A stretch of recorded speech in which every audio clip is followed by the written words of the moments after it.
Si estás aquí en la Florida y tienes un accidente de tránsito, te resbalas o tienes una caída en un lugar público, mi recomendación es que la primera llamada que hagas sea al abogado Jared Spinger. Él va a tomar por ti las decisiones legales necesarias y además te va a asesorar en cuanto a los gastos médicos. Jared tiene 17 años de experiencia como abogado de accidentes en la Florida y personalmente sufrió un accidente de tránsito que casi le cuesta la vida. Nadie como Jared para conocer el vía crucis que puede derivarse de un accidente. La ley te protege en caso de un accidente, no importa tu estatus migratorio. Jared Spinger defiende tu derecho a ser recompensado de manera justa. Y si Jared no gana tu caso, no pagarás nada. Así que no lo dudes. Llama al abogado Jared Spinger. No tienes nada que perder y mucho que ganar. Llámalo ahora mismo al 1-833-LESIONADO. Te van a atender las 24 horas del día en inglés y en español. Llama a Jared incluso antes de comunicarte con tu compañía de seguro. Yo sé por qué te lo digo.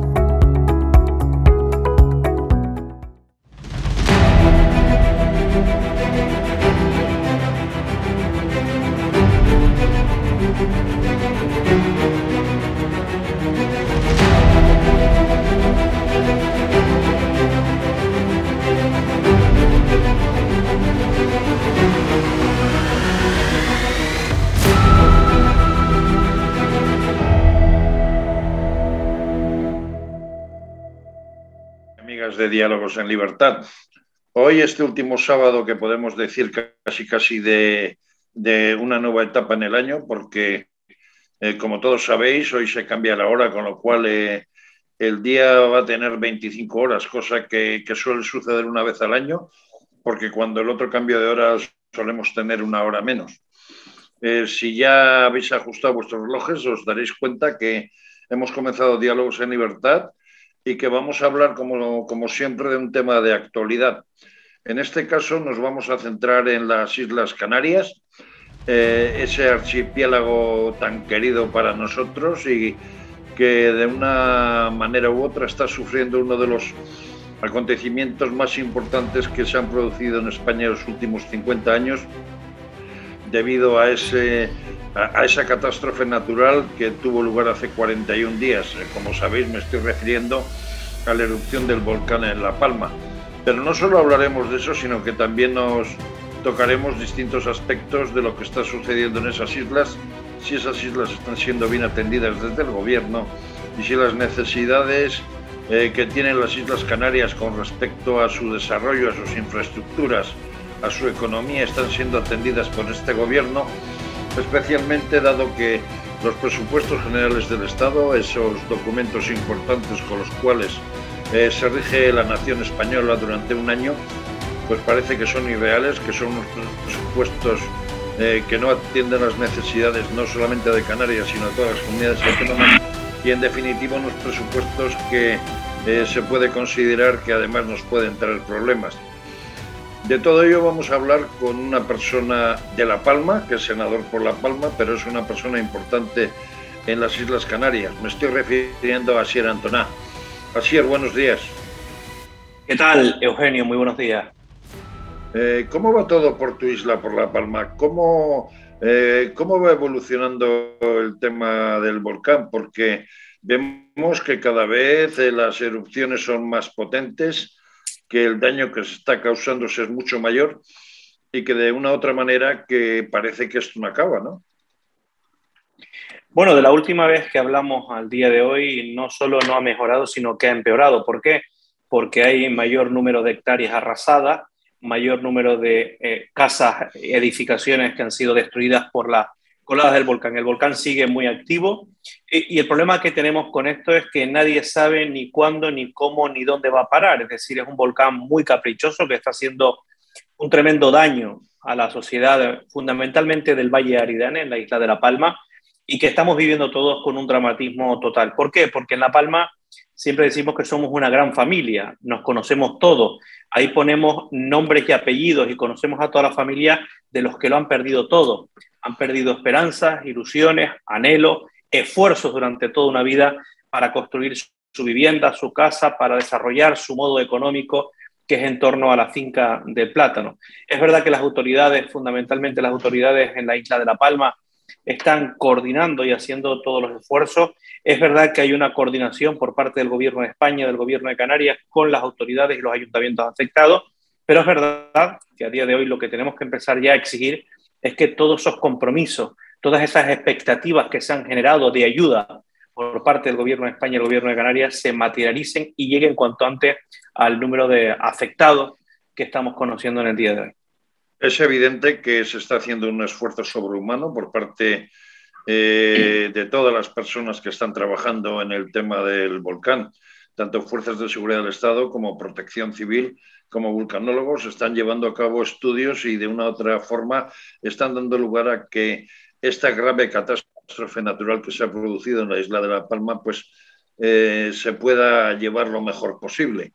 Pero hay una cosa que me pregunto y que la verdad me tiene preocupado y me gustaría que Asier Antonà nos comentara si es verdad lo que se comenta, si no es verdad lo que se comenta. Pero lo cierto es que el presidente del gobierno ha ido ya 5 veces a la isla de La Palma. En esas 5 veces primero anunció unas ayudas de 10 millones de euros, posteriormente otras ayudas por valor de 200 millones de euros. Y de lo último que se sabe es que dijo que los fondos se iban a pasar a los fondos de contingencia para que de esa manera las ayudas a La Palma llegaran lo más rápido posible. Que nosotros sepamos, hasta el momento solo han llegado 10 millones de euros de ayuda, más 6 millones de un dinero de solidaridad que ha partido de la península y de personas de su pecunio personal han dado ayudas a la catástrofe de La Palma. Pero ¿qué pasa con el gobierno? Porque un presidente de gobierno que va 5 veces y promete, pero que luego esas ayudas no llegan, eso genera angustia y eso genera preocupación dada la situación, ¿no? No solo genera angustia y preocupación, sino que las expectativas que se han creado por los afectados del Valle de Aridane sobre el gobierno han sido altísimas, ¿no? Y es verdad que Pedro Sánchez ya ha ido 5 veces, no solo Pedro Sánchez, yo creo que no hay ni un solo ministro que todavía no ha ido por allí. Bueno, el señor Escribano lo he visto y algunos otros, ¿no? Pero el Consejo de Ministros en su totalidad han ido casi todos por la isla de La Palma. Ayer y antes de ayer estuvieron también, estuvo el ministro de Agricultura, el señor Luis Planas, también reuniéndose con los plataneros y los agricultores. Y por tanto, es verdad que en cuanto a la foto y los titulares y los compromisos, pues parece que el gobierno de España está con los afectados. Pero a día de hoy, la realidad es que 41 días después, todavía los ciudadanos de La Palma no han recibido las ayudas que el gobierno de España se había comprometido con todo ello. Por tanto, hay que empezar a reclamar ni siquiera los 10 millones de euros que se aprobaron inicialmente. Eran 10 millones y medio que eran para enseres y para adquisición de viviendas, ¿no? Ahora el gobierno de Canarias parece que tiene que poner a disposición de los afectados un conjunto de viviendas, pero las cosas de Palacio van despacio.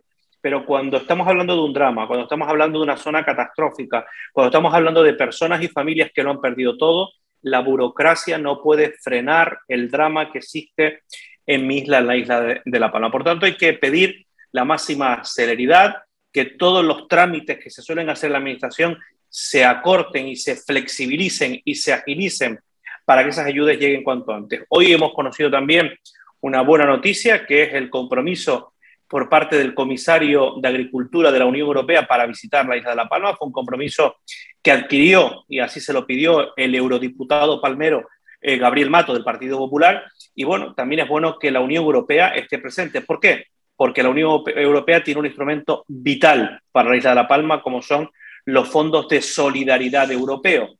Fondos de solidaridad que tienen que ser pedidos y exigidos por el gobierno de España. Y por tanto, todas las instituciones tienen que estar a una. Pero es verdad que a día de hoy las expectativas que se han generado no están cumpliendo con los compromisos y las promesas que se han adquirido en la isla de La Palma. Al comisario de Agricultura de la Unión Europea, cuando venga, se le dirá que se han perdido 4 millones y medio de toneladas de plátano y que, por otra parte, pues aparte de ese fondo de solidaridad que usted dice, pues que la PAC tiene que llevar a cabo ayudas importantes al sector platanero, porque La Palma es un elemento importante dentro de la producción platanera española y europea, ¿no?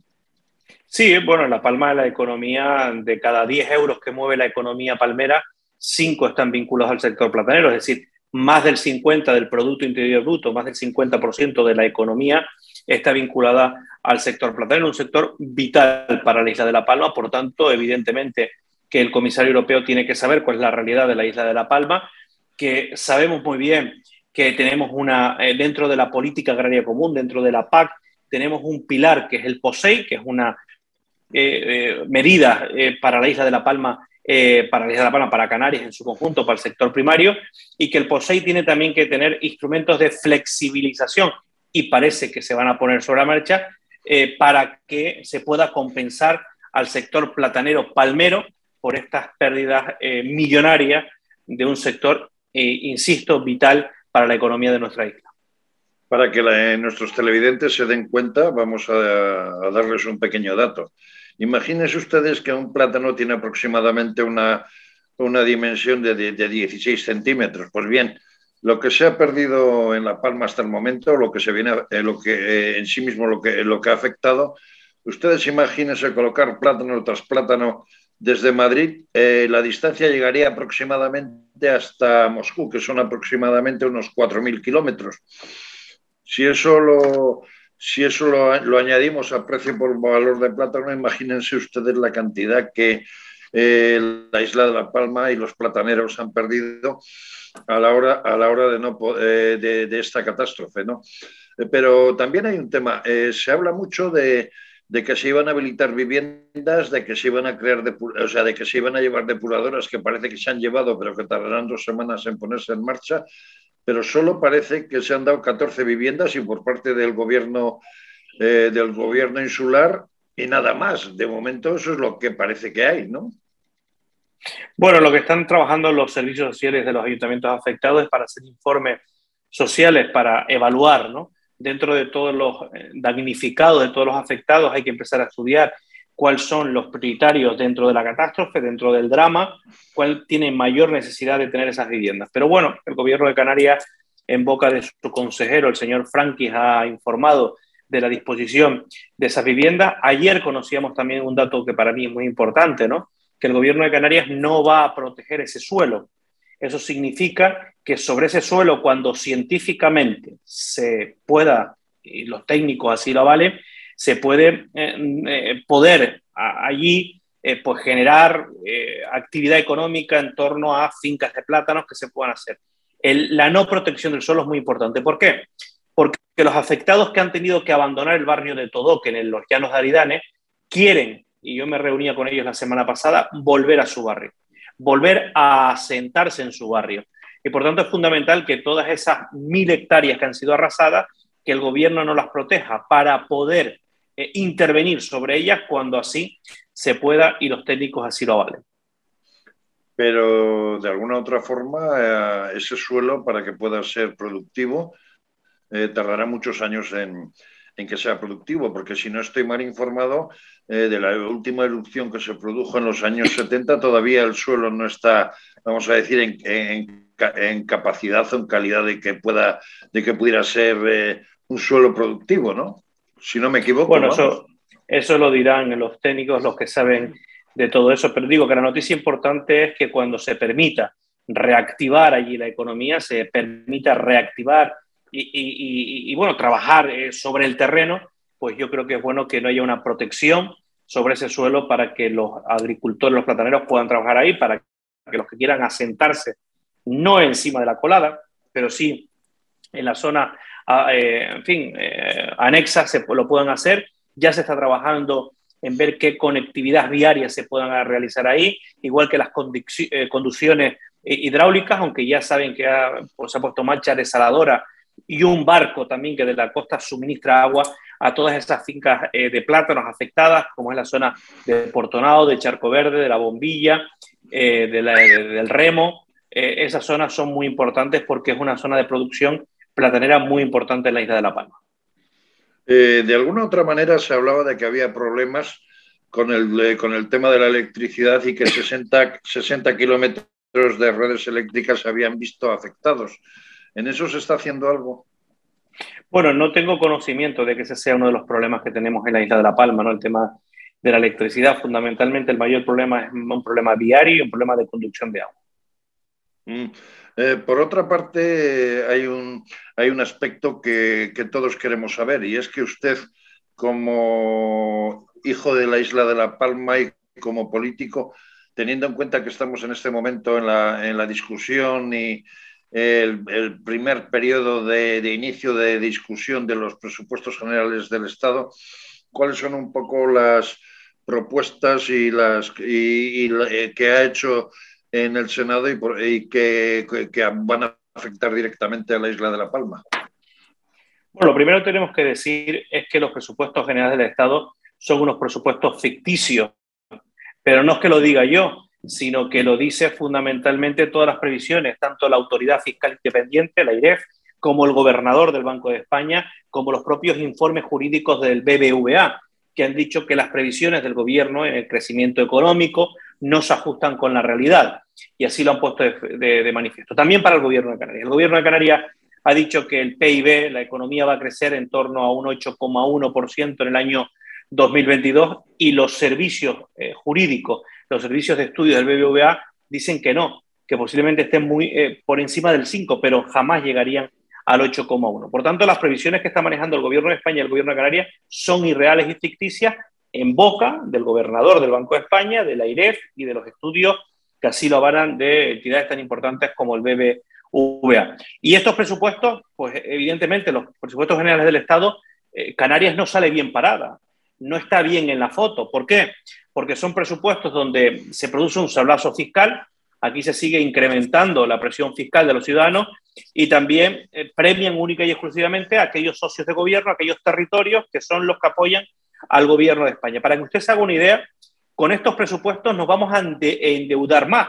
Y esto significa que cada canario, en el año 2022, tendrá una deuda de en torno a 5.350 euros por canario, de deuda de más en el año 2022. Va a incrementarse el IRPF en más de 13.000 millones de euros. Va a incrementarse la cuota de autónomo, que afecta, para que usted se haga una idea, en Canarias solamente a 130.000 autónomos, donde se va a ver que se incrementa la cuota de autónomos. Y ya no le voy a decir que se ignora nuestro régimen económico y fiscal. Hay cuestiones del régimen económico y fiscal, insisto, que es de obligado cumplimiento por el gobierno de España, porque es una ley de orgánica, donde los presupuestos le dan la espalda a nuestro régimen económico y fiscal. ¿En qué? Por ejemplo, en el programa de extensión de la banda ancha, en la estrategia de especialización inteligente para las universidades públicas canarias, en el plan complementario de seguros agrarios, en las ayudas económicas para estudiantes y profesores universitarios, en el programa de tratamiento de residuos, en la internacionalización de la actividad económica en Canarias, en el plan integral de empleo, en la incentivación de la conectividad. Todos esos preceptos que están en el presupuesto, están en el régimen económico y fiscal, son ignorados por el presupuesto general del Estado. Y por tanto, ¿qué voy a hacer o qué vamos a hacer los senadores y los diputados del Partido Popular? Pues reivindicar al gobierno de España que cumpla con los preceptos de obligado cumplimiento del régimen económico y fiscal. Hasta el momento, teniendo en cuenta que ha habido la pandemia y que eso ha afectado tremendamente a las Islas Canarias, porque uno de sus elementos básicos de economía es el turismo, ¿cómo parte ahora que parece que las cosas se están normalizando, aunque hay cierto miedo con lo que viene del Reino Unido y demás, porque en distintos puntos de la península donde ha habido gente del Reino Unido se ha incrementado el COVID, pero ¿qué perspectivas hay en cuanto a iniciar una normalización de lo que es la actividad principal de las Islas Canarias, como es el turismo? El turismo representa en torno al 31-32% de la economía, del Producto Interior Bruto de Canarias. Para que ustedes se hagan una idea, hemos recibido en los picos de llegada de turistas en torno a 16 millones de visitantes. ¿Esto qué significa para las arcas de la Comunidad Autónoma de Canarias? Se inyecta en base al turismo más de 16.000 millones de euros. Es algo muy importante para el sector. De él viven miles de familias, es nuestro principal motor económico y, por tanto, todo lo que afecte al turismo afecta sin lugar a dudas a la economía en Canarias. Por tanto, es un sector al que hay que proteger. ¿Y cómo se protege? Pues evidentemente con medidas de incentivo para la llegada de turistas, con mejorando la conectividad aérea y marítima y todas las ayudas. Hay varios planes que ha prometido la ministra Maroto en sede parlamentaria, plan de reactivación, un plan integral de ayuda al turismo, que ninguno de ellos se ha puesto en marcha. Ninguno de ellos se ha puesto en marcha. Y en estos presupuestos generales de Estado no hay ningún plan específico para un sector tan importante, para una tierra tan importante para el turismo como es Canarias. Por tanto, eso también lo echamos de menos y ahí hay que tomárselo muy en serio. Y cuanto al COVID y cómo afecta al turismo, pues hemos visto cómo ha sido dañado el turismo con el tema del COVID. Aquí lo que hay que hacer es vacunar, vacunar y vacunar, y ese pasaporte COVID free europeo, que es importante, e incentivar a que la llegada de turistas a Canarias, ¿no? Por otra parte, también Canarias, las exportaciones son tremendamente importantes y por si fuera poco la pandemia, resulta que el Brexit también les afecta de manera decisiva para algunos productos que se exportan desde Canarias. ¿Qué se está haciendo para que el Brexit no haga tanto daño desde el punto de vista de la exportación de la agricultura y desde el punto de vista de otros productos que son originarios de Canarias? Pues mira, por parte del gobierno de España poco. Y tampoco como que el embajador de España en el Reino Unido hace poco que fue nombrado, con un problema brutal en torno al Brexit, ¿no? El Reino Unido y España tienen vínculos comerciales importantes. Ya no le digo desde el punto de vista de Canarias. Hay un flujo comercial muy importante con el Reino Unido. El sector tomatero tiene ahí una influencia muy importante. También tenemos, no le voy a contar lo que significa el Reino Unido para el sector turístico en Canarias y la llegada de británicos a Canarias. Todo eso es muy importante. O el intercambio de estudiantes con todo lo que tiene que ver con el Erasmus, ¿no? Por todas esas cuestiones afectan de manera directa a Canarias y a España. Pero ¿cuál es el interés del gobierno de España para ver cómo se puede mejorar las relaciones con Reino Unido? Pues ya le digo, hace pocos meses, tan solo pocos meses, se cubrió la vacante del embajador, la embajadora del Reino Unido, de España en el Reino Unido. Hasta ese momento estaba absolutamente esa situación vacante. Por tanto, es un país muy importante que aporta mucho a la economía en Canarias y que tenemos que tener una relación muy fluida y muy directa. Pero es verdad que el gobierno de España, que es quien tiene que tener esas relaciones exteriores con los países de su entorno, pues la ha descuidado sin lugar a dudas. Otro de los aspectos que está afectando de manera decisiva en Canarias es la falta de atención del gobierno a ese fenómeno que ha vuelto a resurgir en Canarias, como es el tema de la inmigración. Hay zonas como Aguineguín, como Güemes, que se han visto desbordadas por la gran cuantía de inmigrantes que han acudido desde la África subsahariana, y esto está causando problemas no solamente desde el punto de vista de poder acogerlos en condiciones, sino problemas que afectan a la imagen de Canarias. ¿Esto hasta qué punto se está produciendo por dejadez del gobierno o qué solución se puede plantear? Porque se puede sospechar que de una u otra manera pueda haber un cierto número de pateras que acudan a Canarias porque desde el punto de vista de la agricultura en algunos invernaderos y demás quizás podrían pretender trabajar esos inmigrantes que quieren salir de su tierra porque quieren mejorar sus condiciones de vida, pero desde luego el colapso que están generando en Canarias es peligroso no solamente para la imagen de las islas, sino para la propia supervivencia de los isleños, porque se están viendo desbordados por la gran cuantía de inmigración que está llegando, ¿no? Vamos a ver, la política migratoria tiene varios pilares. El primer pilar es el control y la lucha contra las mafias y el control de fronteras. ¿Eso se está realizando por parte del gobierno de España? No. No se está realizando ese control en las fronteras.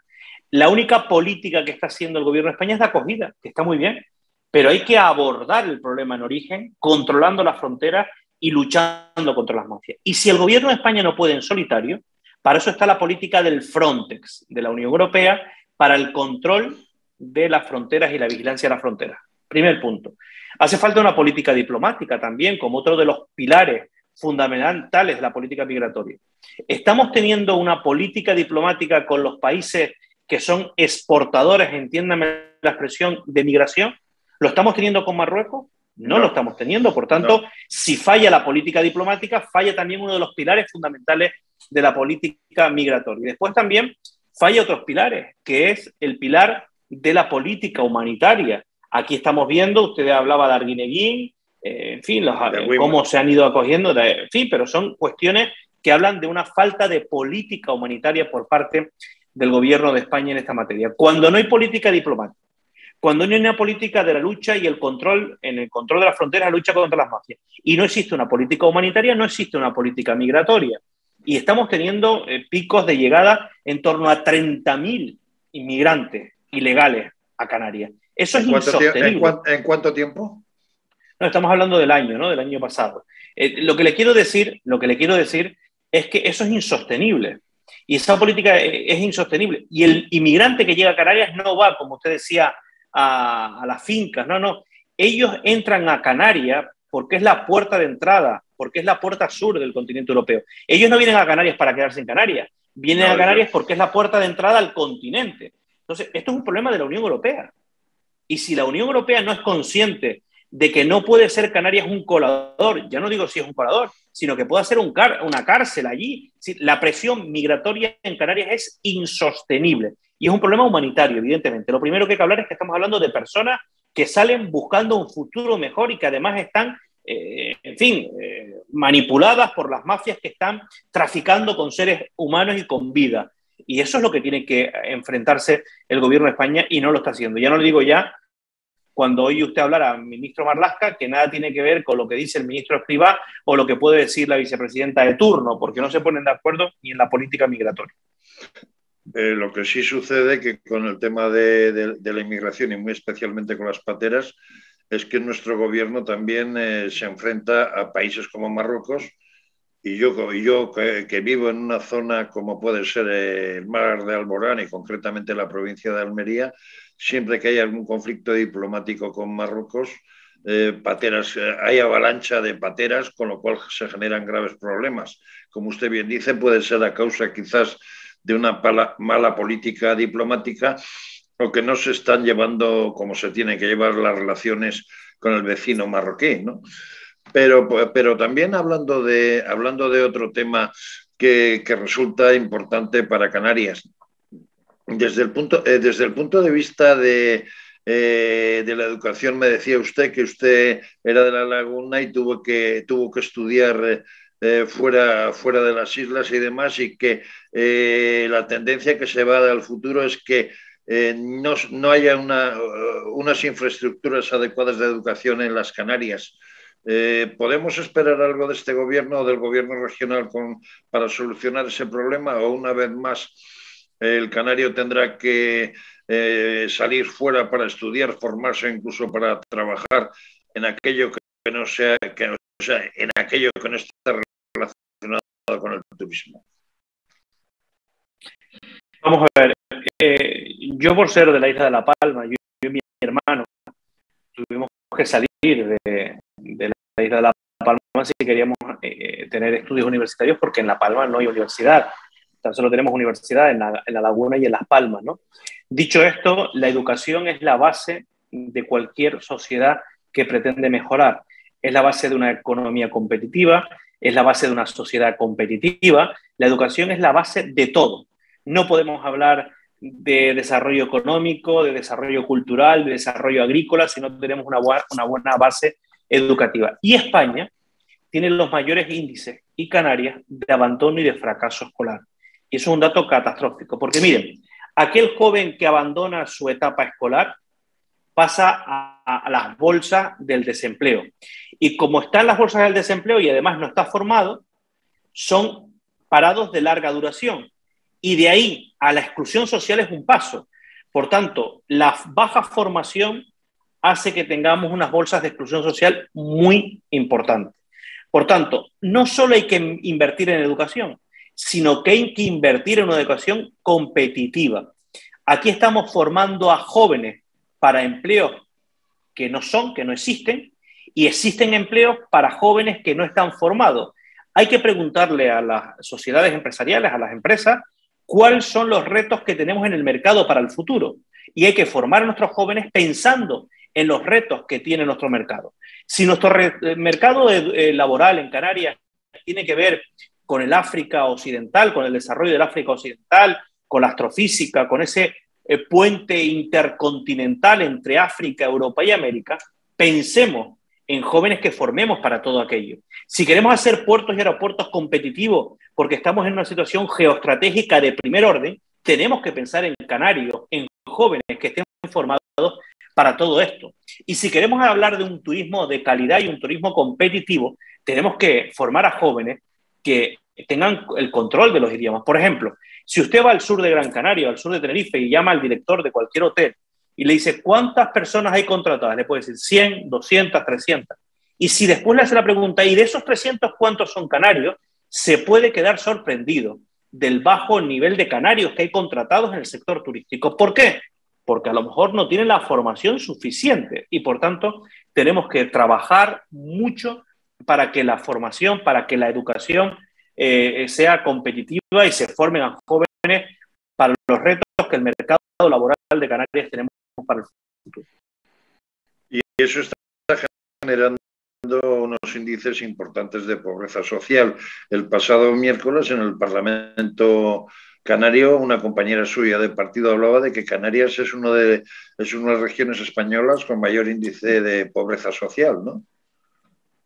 Bueno, hay datos ahí que Cáritas pone de manifiesto y por tanto, pero eso también tiene mucho que ver de la baja nivel de formación que hay, porque lo que decía antes, yo soy un joven que he salido del circuito escolar de la educación obligatoria y ese joven pues no está formado y pasa a las bolsas de desempleo. Y si un joven que no está formado en las bolsas de desempleo son jóvenes que son desempleados de larga duración, porque el mercado no los puede absorber, ¿no? Y por tanto ahí tenemos un problema muy serio.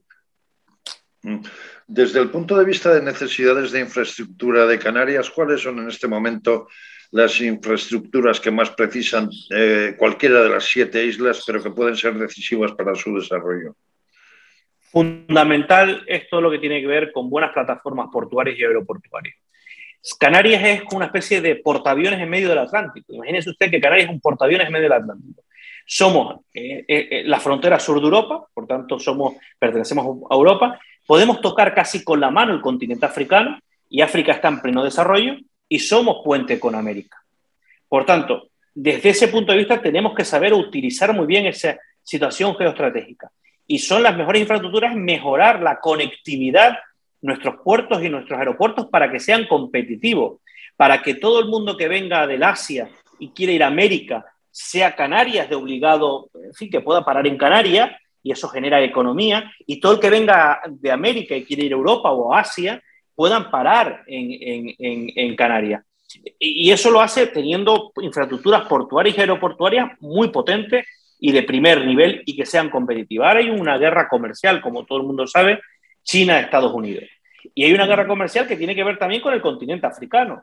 Oye, ¿cuál es el sitio europeo más cercano al continente africano? Canarias. Por tanto, utilicemos a Canarias como plataforma tricontinental, como plataforma estratégica para lo que tiene que ver con esa guerra comercial, con lo que tiene que ver con el desarrollo de Europa con África, con todo lo que tiene que ver con lo que también pretende Canarias con África. El régimen económico y fiscal, una de las cosas que dice es la internacionalización de la economía canaria. Y una de las claves para internacionalizar la actividad económica en Canarias es mirar al continente africano, ver qué actividad se puede desarrollar en el continente africano, porque somos los más próximos a África. Y ahí hay que decirle a Europa, a todo el mundo, que hay unas islas que se llaman las Islas Canarias, que tienen un bajo nivel de tributación fiscal, que gracias al régimen económico y fiscal el nivel de fiscalidad es menor y que ese da un paso y que está cerca del continente africano, que es el continente que está en pleno desarrollo. Y por tanto tenemos que yo creo que por ahí pasa el futuro de Canarias. Hay una noticia que ha saltado en estos últimos días y es el hecho de que Marruecos ha firmado un acuerdo con Israel para llevar a cabo prospecciones y particularmente en aguas canarias. Eso de alguna manera no induce a pensar que el gobierno está haciendo dejación de funciones en el sentido de que si pudiera haber cualquier tipo de, vamos a decir, de petróleo, gas o algún tipo de esas cosas, se tendría que proteger el hecho de que si están en aguas canarias, que nadie de fuera venga a quitar lo que es de Canarias.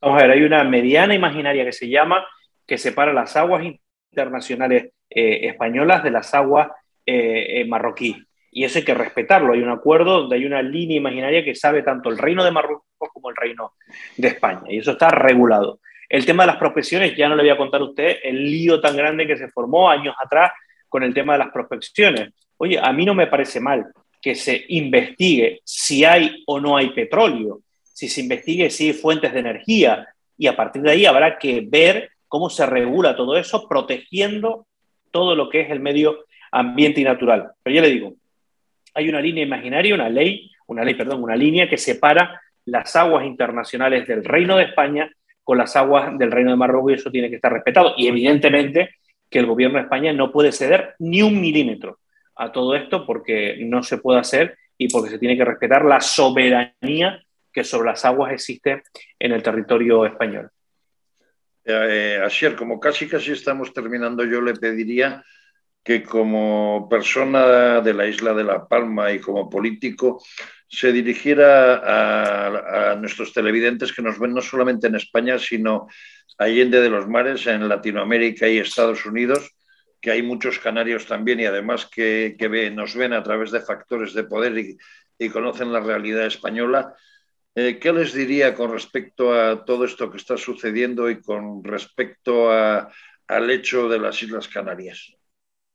Pues yo les invito a todos a que vengan a la isla de La Palma, que es la isla bonita, que es la isla donde estamos deseando recibir a todas las personas que quieran venir, que es una isla acogedora, que es una isla atractiva porque es bonita, que es una isla con una riqueza patrimonial importante, gastronómica, de sendero, es una isla que es protegida, es reserva mundial de la biosfera. Tenemos los observatorios astrofísicos de observación nocturna más importantes del mundo, tenemos un parque nacional, está protegida el cielo, protegida la tierra y protegido también el mar que rodea la isla de La Palma. Por tanto, como mejor podemos contribuir a reactivar la economía en la isla de La Palma es visitando la isla maravillosa y la isla bonita, que hay que decir que es una isla segura, que tan solo está afectado el 10%, pero que el 90% restante de la isla hay actividad normal, la gente va al colegio, la gente sale a comprar, la gente sigue consumiendo, y yo creo que lo que mejor podemos ayudar, cuando la gente me pregunta ¿cómo podemos ayudar a la isla de La Palma?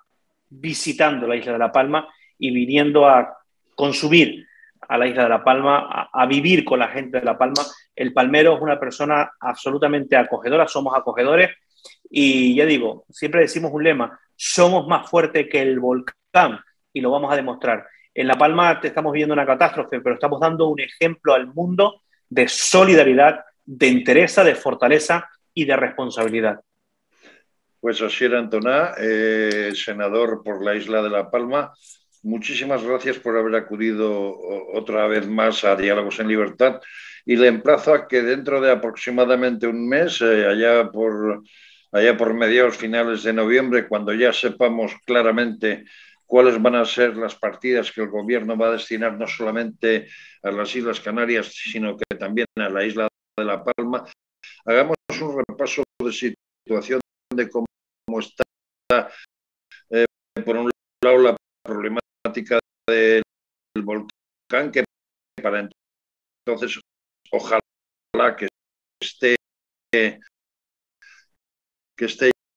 ya el volcán apaciguado y se pueda recuperar tanto la economía como la propia isla, y por otra parte también podamos conocer dentro de este tiempo pues cómo van a ser los presupuestos generales del Estado, si realmente el gobierno se preocupa de Canarias o como con otras regiones, pues su comportamiento va a ser ilusorio, sus presupuestos van a ser irreales, y si de alguna otra forma pues tenemos un gobierno que con tal de gobernar y con tal de estar en el poder, lo demás solo le importa la foto. Gracias a Asier Antoná y hasta una muy próxima ocasión. Gracias a ustedes por la oportunidad que me dan, en estos diálogos en libertad y seguimos en contacto. Gracias.